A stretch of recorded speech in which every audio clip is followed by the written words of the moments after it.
Hi guys, welcome back to another episode of Sin and Tonic. Today's story is that of Sarah Everard, a terrifying story for this Christmas Eve. Let's go. Cheers. Sin and Tonic! As it is Christmas time, I'm having my festive Baileys, love a Baileys at Christmas. It's probably the only time of year that I drink it, but yeah. I still have 2 children with the flu and a husband that is currently laid out on the sofa. And breathe.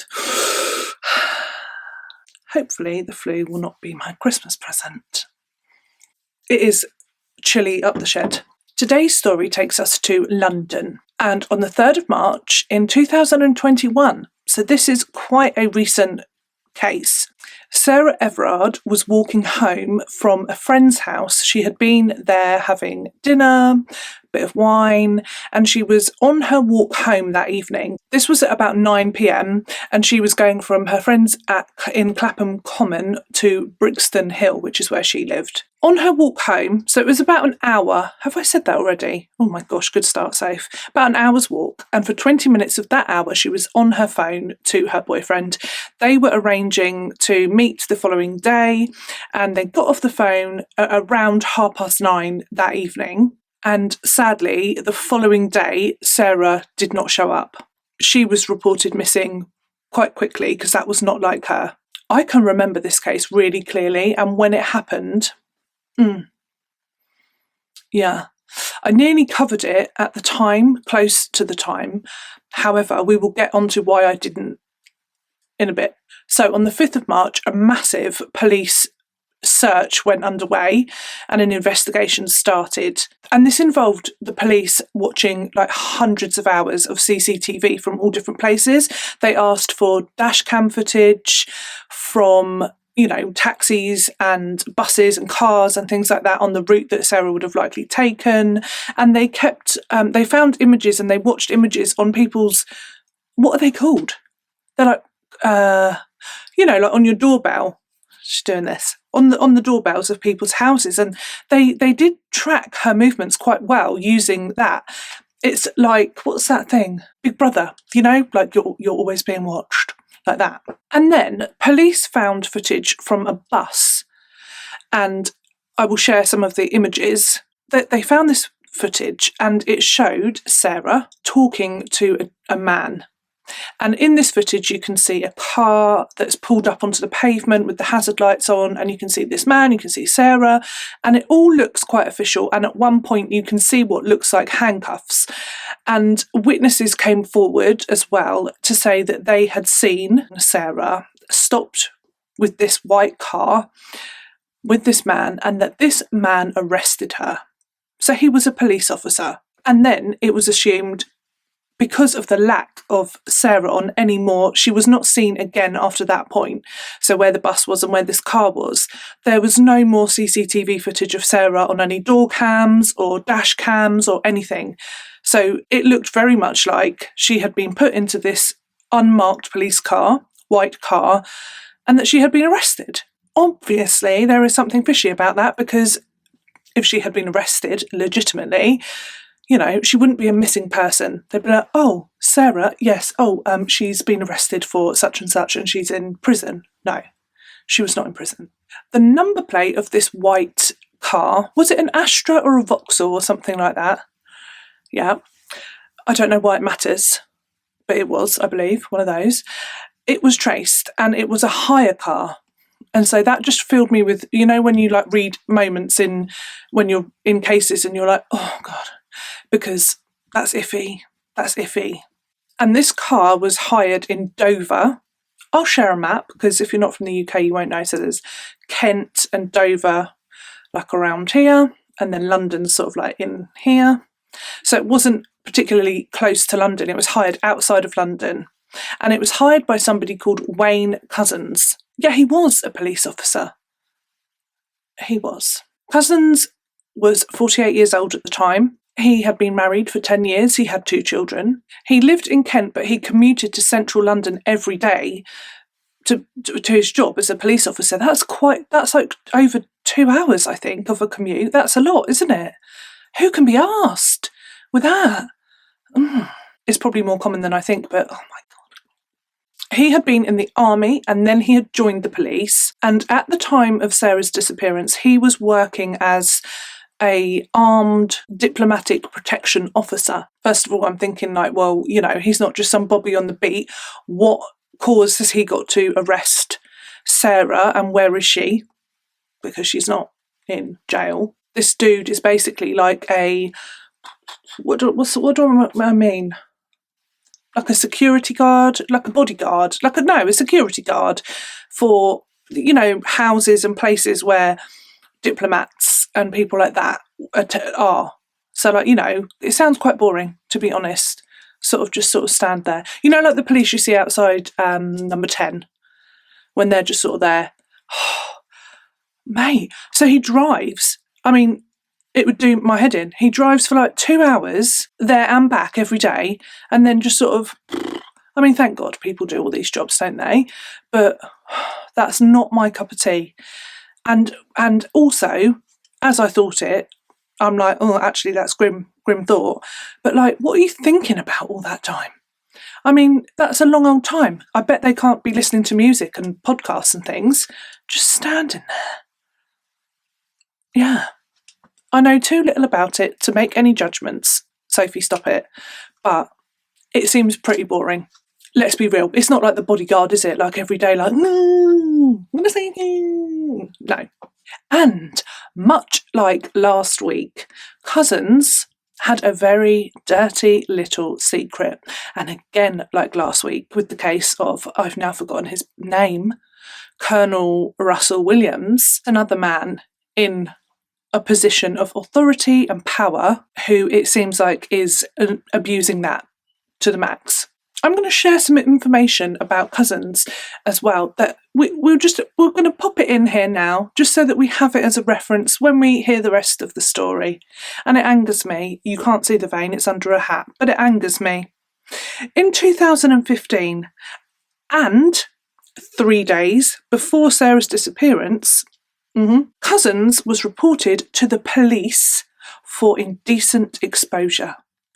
Basically, when I had a little read up, he was getting his bits and bobs out. Woohoo! Like, these 2 reports were not followed up. Why? Also, frighteningly, came out later, that in the force, his nickname was the Rapist. I wonder if that is the force as in when he was in the police force or in the army. Oh, I should look that up. But whatever the case, at some point in his career, whether you're in the army or the police, right, that's not a good nickname to have. The Rapist. Lovely. Couzens was arrested on the 9th of March. And there is an interview, and it's such an odd interview to watch because I believe they're just at his house. It's so surreal sometimes when you watch things like this because like he's just sitting in, I think it's his front room, and there's these officers interviewing him about just some like horrific stuff, really. And at first he says, never met Sarah, I don't know who she is. Not long after that, he changes his story. And this, honestly, it's like, you're not being asked to write a creative essay, mate. Like, this is real. But it seems like, you know, he's just happened upon an improv class, or he's writing himself a creative essay for GCSEs. And you can see his little brain whirring away as the story is being developed in his mind. He said he was having financial problems, all down to sleeping with a prostitute at some point that he had not been able to pay correctly. And the Eastern European gang, like her pimps, I guess, they were very upset with him for this, and they demanded a new girl. That does not make sense. Why not just demand the money that you didn't pay? No. They demanded that he kidnap a girl for them. Right? That's what they want. They said if he didn't kidnap a girl and take her to them, that they would kill his family. He then said that he wasn't quite sure where he had dropped Sarah off, but he'd gone and he'd kidnapped Sarah. So at this point, he's now admitted that he kidnapped Sarah. He kidnapped her and he took her to this gang. And they jumped out of a van and they took her and they bundled her into the van. And they were like, you did good, you did good. And then they drive with her. He said there were Romanian number plates on the van. Right?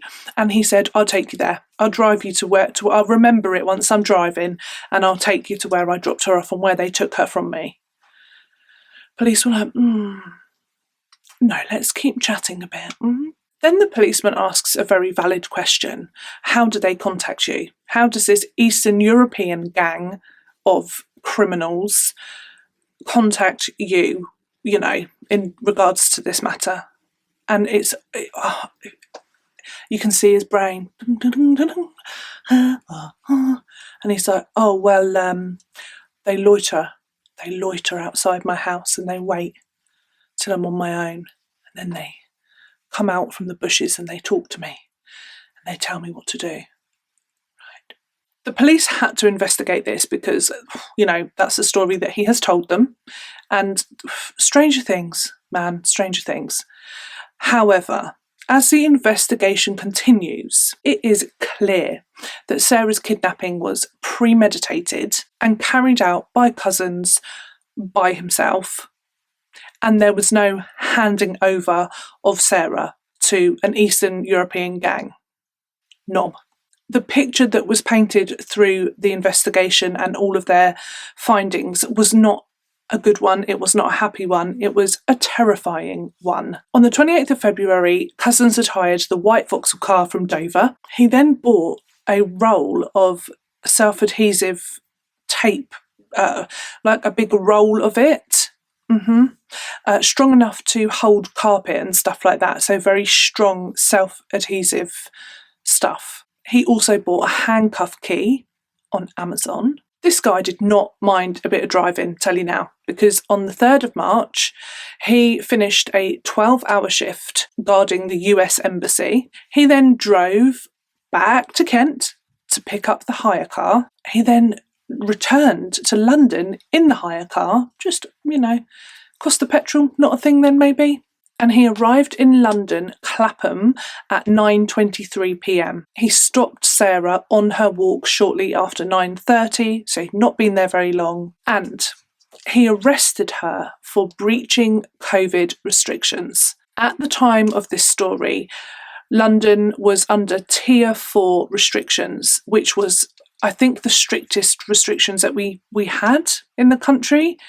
I believe you weren't meant to be out of your house unless it was for exercise or getting to work, and that was only if you had a job that you could not do from home. One person from one household could meet another person from another household, so 2 people could meet that weren't living together, but only outside. So you weren't meant to be meeting friends, you certainly weren't meant to be going around and having dinner at people's houses, and I don't want to get into that because obviously that is what Sarah had just been and done, and I think that might have played a role in why she was quite willing to...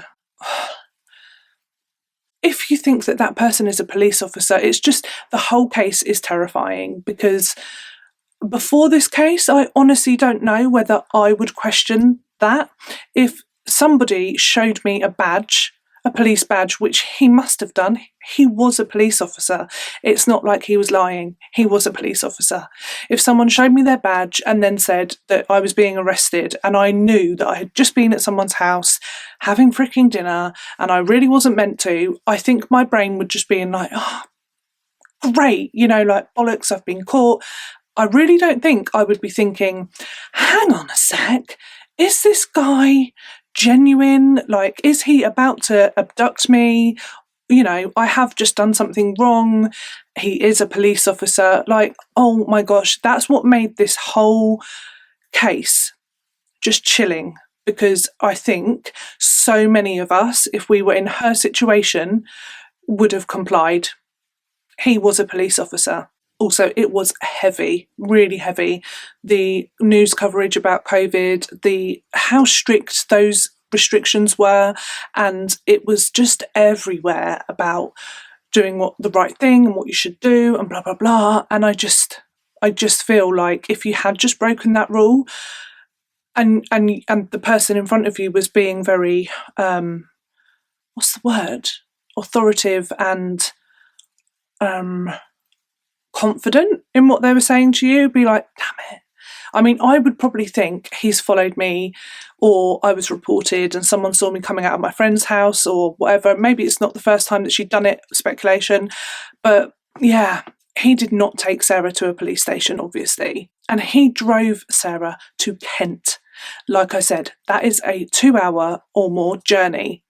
She must have been absolutely terrified. She was handcuffed, because witnesses that had seen her arrest had seen her be handcuffed. And in the footage on the bus, you can see like he's holding handcuffs down.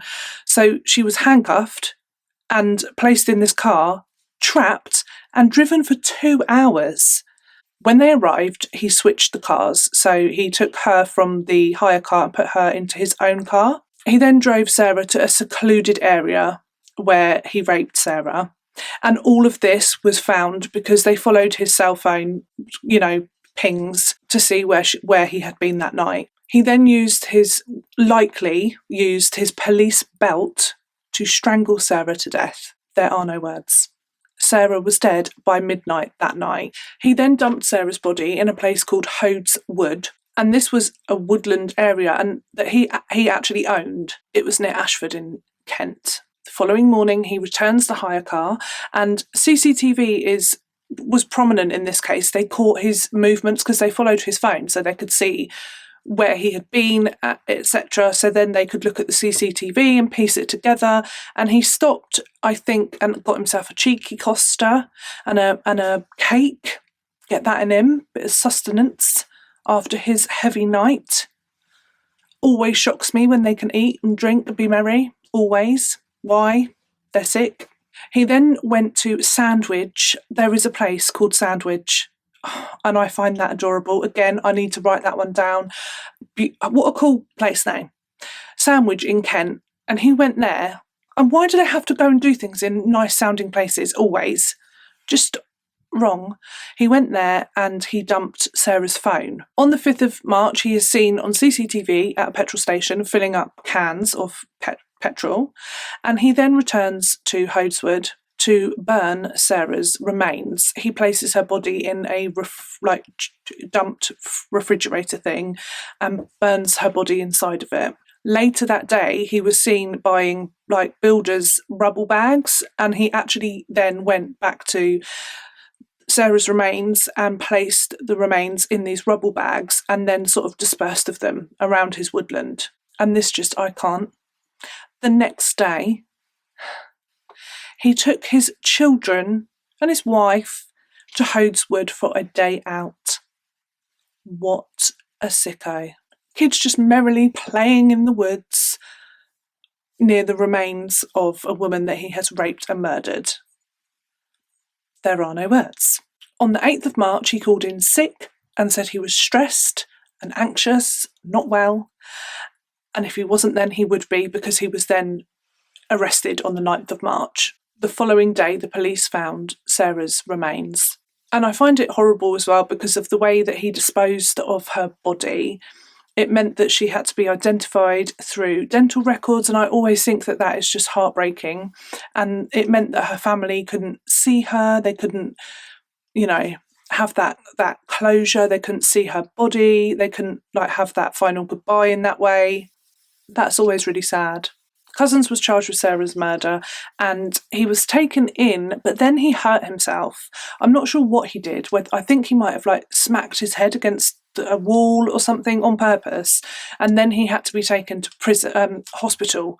So he'd hurt himself. The autopsy showed that Sarah had died from compression to the neck, and when they searched the car, Couzens' car, the Seat, why do I care today what car they are? Don't know, but whatever. They found a fragment of Sarah's mobile phone SIM card. So it proved that or her phone were in his car. They found a handcuff key. They found some clear latex gloves, a knife, a head torch on an elasticated thing, an unused condom, hairbands, lube. There was a blood stain in the back of his car, and that blood was a match to Sarah's. And they also found his semen in the back seat as well. On the 9th of July, Couzens pleaded guilty to the kidnap and murder of Sarah, and on the 30th of September in 2021, he was issued a whole life tariff. The reason I didn't cover the case at the time, because it was a thought process of mine. I thought, lots of people will be searching about this, and selfishly, Sophie, terrible, but we're all human. I thought I would gain quite a lot of views on that video if I had done that video quite close to when he had been sentenced, because it was everywhere.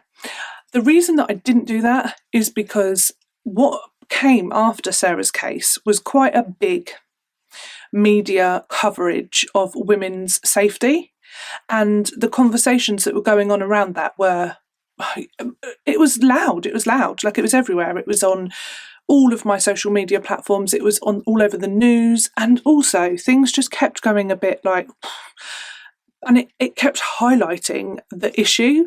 So I just kind of stepped back from even doing my video. The police cocked up a couple of times, I'm going to be honest, because I mean there was outrage at like vigils where women were arrested, and it all kicked off.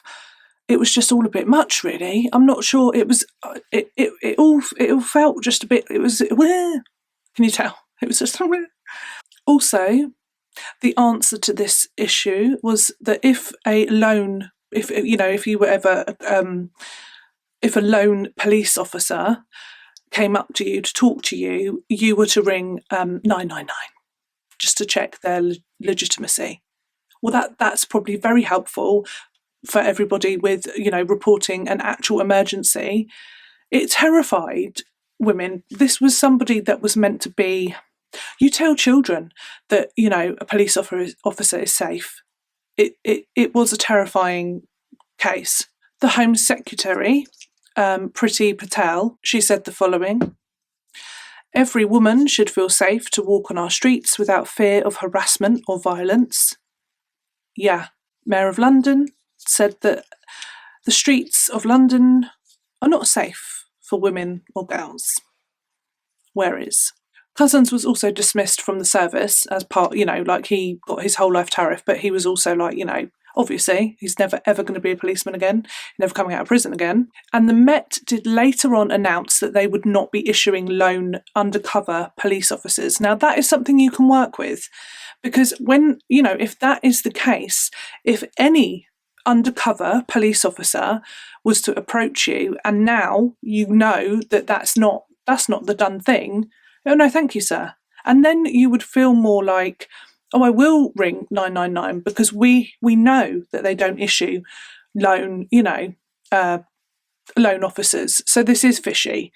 Before that, it's just, without that being in place, it's like, really? Felt a bit odd. But it's, everyone just needs to know so that we can, act accordingly. The police came under massive attack because there was a lot of stuff that kind of went down after her case, and it wasn't ideal. It also so much more came out about, their failure to act on many incidents that Couzens had been involved in. A famous singer in our country, she had tried to report Couzens and the police laughed at her because he had exposed himself. I think I read somewhere that for the whole year before he abducted, raped and murdered Sarah, he drove around the place with no underwear on. Like he just went commando every day. Each to their own if that's how you wish to be. But, this is someone that's just like, he is ready to get his knob out, basically. Yeah?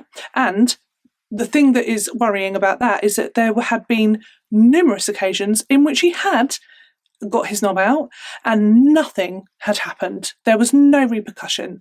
The police laughed it off, and that makes me so angry beyond belief. At one point, some colleagues at the police station where Couzens worked had to ring him to get him to come to the police station because a prostitute was there saying that he had not paid her for her services and that she was demanding he be called to work to pay her. What is this man doing working as a policeman. How many chances do you get? How many times does someone have to turn a blind eye to absolutely disgusting, horrible, also red flag behaviour? This isn't just some bloke, and this is the way that I was seeing it. Sorry, this gets me, this one does. But you know, like that sort of lad culture, you know, like someone's a bit of a geezer and they like sleep around, they've got away with the ladies. This wasn't that. This wasn't that.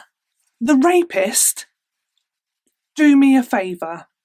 There were so many people around that guy that should have spoken up, and now he has raped and murdered an innocent person. It's just beyond belief. Sarah was just like you, just like me. And that's the thing with this case. And I'm so glad that they talked about Sarah and showed her happy, smiling face so much, because she's just like you and just like me. And it's terrifying, because any one of us would have just trusted that policeman, I believe. Sarah was clever. She was popular. She had lots of friends. She went to university, and then in 2008 she moved to London to work as a marketing executive. She had bagged herself a good job and she was living in the city. And there are so many people, men and women, that is their absolute ultimate dream goal, to like live in London, to be part of the hustle and bustle, you know, to have a good career, a boyfriend or a girlfriend, a life, a happy life, doing what you want to do, even if that's not what your dream is. Like, everyone has what their hopes and their dreams, and Sarah was just living that. And then this guy came along and just, like, she was just nothing, no regard, while people just around him like, oh, the rapist. Funny now, is it? As you can tell, this case does get me quite riled up, but yeah, it's And I think also, when I was researching this case, when you go online and search it, that it kind of like throws other similar cases at you, and you realise how just like my brain was just filled with just images of women just walking home, day, night, like all hours. You know, there's so many cases where this does happen. And actually, yeah, I mean, I'm never going to leave the house again, loves. Yeah, makes you feel like that. So it is a horrible thing, because also it makes you just feel quite powerless, doesn't it? That's how I feel about it all. And it's bad enough when you're powerless purely because of like maybe strength and being literally overpowered by a man. That must be terrifying. But to have willingly given yourself over to somebody because you believed that they were a safe person, it just adds, it's just like twisting the knife, isn't it? Yeah. That is all I have for you on today's case. It is Christmas Eve.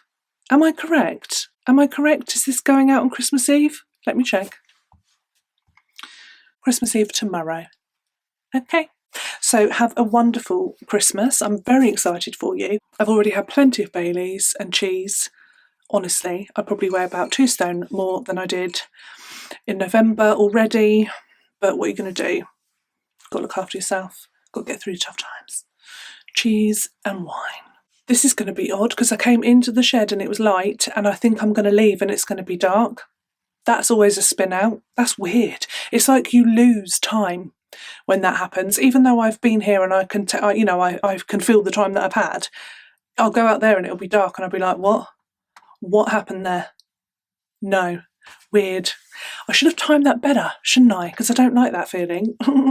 Never mind. I just wanted to wish you a very, very merry, happy, cosy, relaxed, quiet or loud, however you need or want to have your Christmas. I hope it is everything that you need and you want. I will not be with you for 2 weeks. I'm taking 2 weeks off to enjoy a week with Paul and the kids, because we're all going to be off together, and the following week after that is they're kind of like half at school, half not at school, and yeah.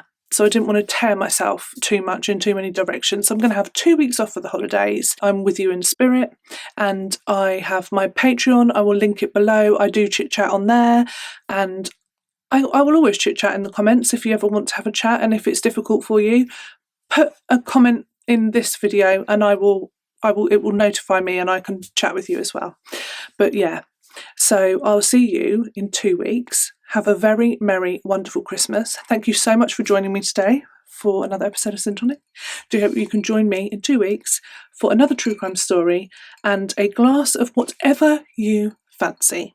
Look after yourselves. Have a wonderful Christmas. I love you so much. You bring me so much joy, so much happiness, so much love, and I cannot tell you enough how much that means to me. But I love you, and whatever you give to me, I'm just giving it back in bucket loads because I just love you so much. It's all the love. Okay, have a wonderful time.